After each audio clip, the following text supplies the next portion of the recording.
Hello friends, तो एक और आईपीओ आ चुका है कीस्टोन रियल्टर्स लिमिटेड यानी कि रुस्तम जी। ये स्पेसिफिकली मुंबई के पूरे रीजन में काम करती है और जो लोग मुंबई के होंगे उनको डेफिनेटली इन डेवलपर्स के बारे में ज़रूर पता होगा, मुझे ऐसा लगता है।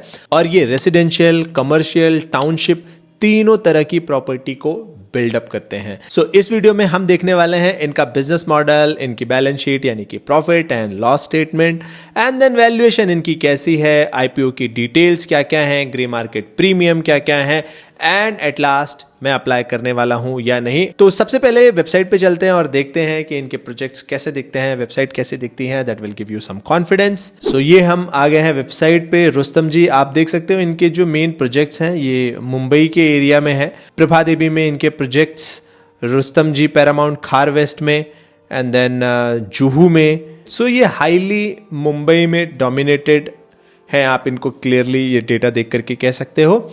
अच्छा, इनका जो प्रोजेक्ट है वो सिर्फ और सिर्फ एक स्पेसिफिक सेगमेंट का नहीं है, रेसिडेंशियल भी है प्लस टाउनशिप भी है। अब आप में से कुछ लोगों का क्वेश्चन होगा टाउनशिप क्या होता है, तो आपने देखा होगा एक पूरी सोसाइटी सी बन जाती है, 10-15 बिल्डिंग होते हैं, उसके अंदर सब कुछ होता है, इवन मॉल वगैरह दुकानें वगैरह भी देती है। तो वो अपने आप में एक छोटी सी सिटी के अंदर एक छोटी सी सिटी, वो गेटेड कम्युनिटी जिसको भी बोलते हैं, ये वर्ड भी यूज करते हैं, गेटेड कम्युनिटी। सो उसमें भी ये है। इनके बारे में अगर आपको और जानना है तो आप ये वेबसाइट को एक बार विजिट भी कर सकते हो, देख सकते हो। This will give you some confidence. लेकिन इनका जो मेन बिजनेस मॉडल है, अगर आप डीआरएचपी में देखोगे, so what they say is we intend to leverage our strength and experience in redevelopment, focus on such opportunities in Mumbai cities। यानी कि अभी के लिए इनका जो मेजर फोकस है वो है रीडेवलपमेंट, यानी कि जो मुंबई है, जो मेन मुंबई है, वहां पे बहुत सारे ऐसे बिल्डिंग्स प्रोजेक्ट हैं जो काफी ओल्ड हो चुके हैं, कोई 100 साल पुराना, कोई 80 साल पुराना, कोई 60 साल पुराना। तो उनका रीडेवलपमेंट आते रहता है। रीडेवलपमेंट आप में से काफी लोग जानते भी होंगे, जैसे पुरानी बिल्डिंग जब हो जाती है तो उसको हटा करके नई बनाई जाती है, उसको रीडेवलप किया जाता है। सो उस प्रोजेक्ट पे ये क्लियरली फोकस कर रहे हैं। अच्छा, उससे होता क्या है, इनका कहना है कि उससे जो जमीन का खरीदना, दुनिया भर की सारी परमिशंस लेना, वो सब तो उसका झंझट ही खत्म हो जाता है, वो सब पहले से ही है, और इनको फिर रीडिजाइन करके रीडेवलपमेंट का इनका जो भी काम है वो चालू कर देते हैं। तो इससे इनका एक एसेट लाइट मॉडल बनता है। This is what they say, and currently they are focusing in that redevelopment. तो फटाक से इनका एक बार बैलेंस शीट भी देख लेते हैं या प्रॉफिट एंड लॉस स्टेटमेंट देख लेते हैं कि प्रॉफिटेबल है या नहीं है, किस तरह का इनका नंबर्स है। सो ये इनके नंबर्स हैं, नंबर्स मिलियंस में है। 2019, 2020, 2021 मिलियंस के नंबर को अगर करोड़ में पढ़ना हो तो सिर्फ एक नंबर कट कर देना होता है, ठीक है। सो लगभग 2100 करोड़ का इनका रेवेन्यू फ्रॉम ऑपरेशन था 2019 में। 2020 में घटना था, लॉजिकल था, कोविड था तो घटेगा ही। एंड देन 2021 में भी उसका इंपैक्ट क्लियरली आगे आया। अब जब चीजें खुल चुकी हैं तो 9 मंथ में ही इन्होंने लगभग 10,000 यानी कि 1000 करोड़ का रेवेन्यू फ्रॉम ऑपरेशंस ले लिया है। अच्छा, अब उसके बाद इनका जो प्रॉफिट्स है, यहाँ पे प्रॉफिट आफ्टर टैक्स आप यहाँ पे देख सकते हो, 2019 में लगभग 137 करोड़ का, देन यहाँ पे 14 करोड़ का प्रॉफिट, देन यहाँ पे 250 करोड़ का प्रॉफिट, 230 करोड़ का प्रॉफिट, और अभी तक ये कंपनी लगभग यहाँ पे 95 करोड़ का प्रॉफिट दर्ज कर चुकी है। यानी कि कंपनी क्लियरली लगातार प्रॉफिटेबल है। और इसका ईपीएस जो बन रहा है इस कंपनी का, यहां पे आप देख सकते हो अर्निंग पर शेयर, यानी कि आप ये समझो आप इस कंपनी के मालिक हो। मान लो हम चेक कर रहे हैं डेटा इसलिए ना क्योंकि हम खरीदना चाहते हैं शेयर्स, यानी कि अगर आप मालिक होते तो इसके जितने भी शेयर्स होते और जो इनका सामने टोटल प्रॉफिट है उसको प्रॉफिट को शेयर से डिवाइड करोगे तो पर शेयर कितना पैसा बनेगा, कितना प्रॉफिट बनेगा अगर घर ले जाना हो। तो उस केस में जो इनका ईपीएस बन रहा है, यहाँ पे ये बेसिक ईपीएस है 15 का, यहाँ पे फिर 2 का, फिर ये ईयर तो फिलहाल स्किप कर देना चाहिए हमें, देन 31 का, और अभी यहाँ पे 10 के आसपास का यहाँ पे हमें दिखाई दे रहा है।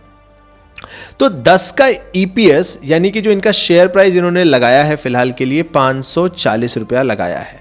Let me show you. So यहाँ पे इन्होंने अपना शेयर प्राइस जो रखा हुआ है वो है 540 रुपया, 540 शेयर प्राइस, और 10 का 9 पॉइंट समथिंग है, एक एवरेज नंबर लेते हैं। 10 का भी अगर ईपीएस हम लेते हैं तो भी लगभग 54 का पीई बनता है, यानी प्राइस टू अर्निंग रेशियो बनता है। सो अगर इनका 54 का पी है, बाकी सारे प्लेयर्स का कैसा है, जो लिस्टेड प्लेयर्स हैं, इनके पीयर्स हैं, वो हम एक बार देख लेते हैं। यहाँ पे इनके जो पीयर्स हैं, मैक्रोटेक डेवलपर लिस्टेड कंपनी है, गोदरेज प्रॉपर्टीज, ओबरॉय रियलिटी, सनटेक। इनके अभी तो इनका पी यहाँ पे लिखा हुआ नहीं है, बट मैक्रोटेक तो कुछ अलग ही दुनिया में, 1000 का पी ये मेंटेन नहीं होगा। ये आई थिंक इनका प्रॉफिट हिला हुआ है, जिसकी वजह से अचानक ये नंबर बदल गया है। ओबरॉय रियलिटी 38 के पी पे, विच इज़ फाइन। सनटेक ये लगभग 159 के पी पे। गोदरेज प्रॉपर्टी का पी एक्चुअली एक रेंज में चलता है, बट यहाँ पे इन्होंने आई थिंक घाटा दर्ज किया, जिसकी वजह से पी यहाँ पे दिखा नहीं रहा है। तो let's go to our screener and we will quickly check. ये गोदरेज प्रॉपर्टीज 91 का पी यहाँ पे दिख रहा है, और वहीं मैक्रोटेक डेवलपर को भी देख लेते हैं। ये लोधा डेवलपर्स है, मैक्रो डेवलपर ही लोधा डेवलपर्स भी है। यहाँ पे तो 35 का पी दिख रहा है। आप देख सकते हो ये था एक बार 65 के पी के आसपास, बट धीरे धीरे एडजस्ट होके अभी 35 के पी पे चल रहा है। तो पी देख करके ये चीज़ हमें समझ में आ रही है कि ये कंपनी हमें कुछ ज़्यादा ऐसे मैजिकल सस्ते में तो नहीं मिल रही है। तो गोदरेज प्रॉपर्टीज़ के सामने यहाँ पे हम 90 लिख देते हैं, ठीक है। और ओबरॉय रियलिटी का यहाँ पे लिखा है। मैक्रोटेक डेवलपर का ये आई थिंक जब इन्होंने डेटा लिया है तब के हिसाब से था, बट ये अभी अलाउड नहीं रखते इसको, अभी के लिए 35-40 के आसपास रखते हैं। और इनका जो आ रहा है लगभग 50 के पी पे आ रहा है, 54 का पी। तो उस हिसाब से इन रेंज है ना। ऐसा नहीं है कि बहुत सस्ता हमें दे रहे हैं कि यार चलो बहुत सस्ता है तो हमारा बहुत ज़्यादा पैसा बनने की संभावना होगी। तो संभावना जो है वो कम हो गई वैल्यूएशन के हिसाब से। एक चीज़ और मुझे दिखानी थी जो मैंने पिछले वीडियो में हाईलाइट किया था, I think green INOX green में, कि वहाँ पे बहुत सारे कोर्ट केसेस थे। आप ये देखो, जब अच्छा मैनेजमेंट होता है, समरी ऑफ आउटस्टैंडिंग लिटिगेशन, यहाँ पे देखो कुछ भी नहीं है, मतलब एक आध दो केसेस हैं यहाँ पे अगेंस्ट सब्सिडरीज हैं जो भी थोड़ा बहुत है, बट ज़्यादातर नील NA दिख रहा है। और जहाँ पे आइनॉक्स ग्रीन एनर्जी का जब हमने देखा तो बहुत सारे केसेस थे। तो ये चीज़ भी आपको देखना चाहिए कि किस तरह का मैनेजमेंट है, किस तरह के लोग हैं, उससे आपको एक कॉन्फिडेंस आता है कि यार जिस कंपनी में मैं इन्वेस्ट करना चाह रहा हूँ वहाँ पे मैनेजमेंट किस तरीके से कंपनी को ऑपरेट कर रहा है। और ये भी देख लेते हैं कि इन्होंने अभी तक कितने प्रोजेक्ट कंप्लीट किए हैं या इन प्रोसेस है, उससे भी हमें एक कॉन्फिडेंस आ जाएगा। Late me show you. ये यहाँ पे डेटा है 2019 में। Number of buildings launched 11 building इन्होंने लॉन्च की थी। Number of buildings completed 12 building complete कर दी थी। प्री यूनिट सेल जो है वो लगभग 850 का था। 2020 में जाहिर सी बात है नया लॉन्च कर नहीं पाते, मतलब कोविड का सिनेरियो था, बट 7 बिल्डिंग इन्होंने कंप्लीट की। 2021 में इन्होंने और नए प्रोजेक्ट चालू किए और अभी तक 7 प्रोजेक्ट कंप्लीट नए लॉन्च कर चुके हैं एंड 3 कंप्लीट भी कर चुके हैं, विच इज़ गुड। इससे आपको एक बेसिक आइडिया आता है कि कितने प्रोजेक्ट ये सालाना के हिसाब से लॉन्च कर रहे हैं और बना रहे हैं। इसके साथ साथ जो मुंबई से फैमिलियर हैं तो इनके कुछ प्रोजेक्ट्स के लोकेशंस भी मैं आपको क्लियरली इसमें दिखा देता हूं, जैसे कि जुहू है, बांद्रा है, वहाँ पे इनका नंबर 4 रैंकिंग है, डोमिनेशंस हैं। एंड देन बांद्रा में इनका नंबर 3 है, जितने बड़े बड़े डेवलपर्स हैं उसमें से। तो ये सारी चीज़ें इन्होंने क्लियरली यहाँ पे मेंशन भी की हुए। खार में इनका नंबर 3 है एंड देन भांडुप में भी अच्छा खासा एरिया है। तो ये जो एरियाज़ है मुंबई के काफ़ी प्रीमियम एरियाज़ हैं और यहाँ पे इनका डेवलपमेंट चलता है, विच इज़ तो मेरे हिसाब से कंपनी तो काफ़ी अच्छी है, काफ़ी वेल पोजीशनड है, प्लस काफ़ी लंबे समय से काम कर रही है और प्रोजेक्ट की डिलीवरी वगैरह सब कुछ है। और आजकल तो जिस हिसाब से लोगों की इनकम बढ़ रही है, जिस हिसाब से लोग प्रीमियम या ब्रांडेड की तरफ जाना चाहते हैं, उसका बेनिफिट भी इन्हें क्लियरली दिख रहा है।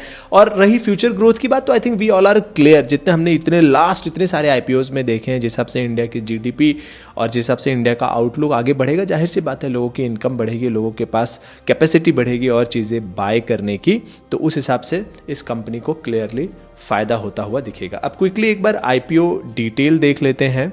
इसका IPO 14 नवंबर यानी आज के दिन में ही ओपन हो चुका है और 24 नवंबर को इसकी लिस्टिंग डेट हो जाएगी। क्लोज 16 नवंबर को ये हो जाएगा। आपके पास 2 दिन है। मैं लोगों को ये रिक्वेस्ट करता हूँ, अगर अप्लाई करना है तो लास्ट डे अप्लाई करो, तब तक आपको एक इंटेंसिटी मालूम पड़ जाती है कि प्रोजेक्ट में कितने सारे, बेसिकली इस IPO में कितने सारे एप्लीकेशंस आ रहे हैं, कितने लोग अप्लाई कर रहे हैं, ऑल दोस थिंग्स। उससे एक फेयर आइडिया आ जाता है आपको।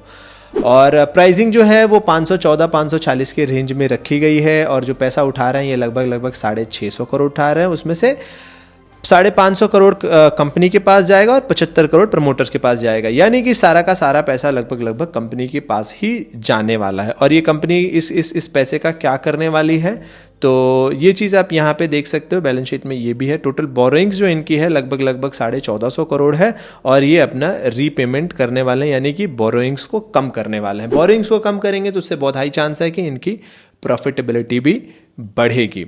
एंड अब हम लास्ट सेगमेंट में आ गए हैं कि अगर काफ़ी कुछ अच्छा है तो फिलहाल ग्रे मार्केट प्रीमियम क्या चल रहा है। सो अभी तक गूगल पे कहीं मुझे कोई ग्रे मार्केट प्रीमियम दिख नहीं रहा है। इसका मतलब अभी तक ओपिनियन शायद फॉर्म हुआ नहीं होगा ग्रे मार्केट में।